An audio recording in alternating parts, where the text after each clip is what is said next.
సిలువ వేయబడి సిలువ మీద మరణించిన యేసును కొందరు శిష్యులు అక్కడ ఉన్నవారు ఆయన దేహాన్ని కిందకి దించి ఈ రాయి మీద పెట్టి ఆయనను సుగంధ ద్రవ్యాలు పూసి నార వస్త్రాలు చుట్టి సమాధిలో పెట్టడానికి సిద్ధపరిచిన రాయి ఇదేనండి.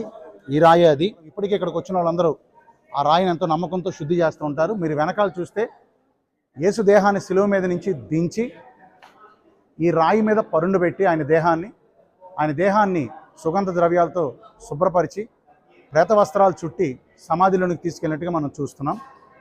ప్రస్తుతానికి మనము యెరూషలేము పట్టణం ఆవలి వైపు ఉన్నటువంటి గార్డెన్ టోంబులో మనం ఉన్నాం. ఈ గార్డెన్ టోంబ్ అనగా సమాధుల తోట. ఈ సమాధుల తోటలో మనం ఉన్నాం. యేసుక్రీస్తు ప్రభు వారిని గోల్గోతా కొండ మీద సిలువ వేసినప్పుడు, ఆయన శుక్రవారం సాయంత్రం చనిపోయినప్పుడు అరిమిత యోసేపు, ఆయన శిష్యులలో కొందరు, స్త్రీలలో కొందరు పిలాతు దగ్గర అనుమతి తీసుకుని ఆయన దేహాన్ని తీసుకుని వచ్చి ఇక్కడ సిద్ధపరిచి సుగంధ ద్రవ్యాలు పులిమి నార వస్త్రాలు ఆయనకు చుట్టి ఆయన దేహాన్ని తీసుకుని వచ్చి ఇదిగో నా వెనక మీరు చూస్తున్న ఈ సమాధిలో పెట్టారు. రండి లోపల చూద్దాం. ఈ సమాధిలో ఆయన దేహం పెట్టడం జరిగింది. ఈ సమాధిలో ఇదిగో ఇక్కడ పెట్టారండి యేసు ప్రభు వారిని. ఈ సమాధిలో పెట్టడం జరిగింది. అక్కడ పెట్టారు. పెట్టి ఒక పెద్ద రాయి ఈ సమాధి మీద కప్పటం జరిగింది.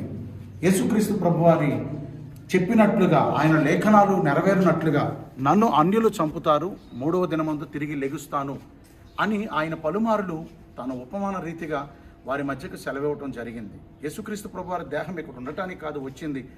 చనిపోయిన యేసు 3వ దినమందు చెప్పినట్లుగా ఆయన సజీవుడిగా తిరిగి లేచారు, పునరుత్థానుడిగా తిరిగి లేచారు. ఒక పెద్ద ఆయన ఇలాగ అంటారు, the basic hope of Christianity is an empty Tom. ఇదిగో ఈ రోజున క్రైస్తవుల విశ్వాసం ఏంటి, క్రైస్తవుల నమ్మిక ఏంటంటే ఈ యొక్క ఖాళీ సమాధి. ఈ ఖాళీ సమాధి క్రైస్తవుల యొక్క పునాది. ఈ ఖాళీ సమాధిని మనము ఆధారంగా తీసుకుని యేసు సజీవుడయ్యారని మనం నమ్ముతున్నాం. అటు చూడండి, మనము యేసుక్రీస్తు ప్రభువారి సమాధిని అలనాడు కప్పిన ఆ రాయిని మనం చూస్తున్నాం. ఆ రాయి నమూనాను మనం చూస్తున్నాం.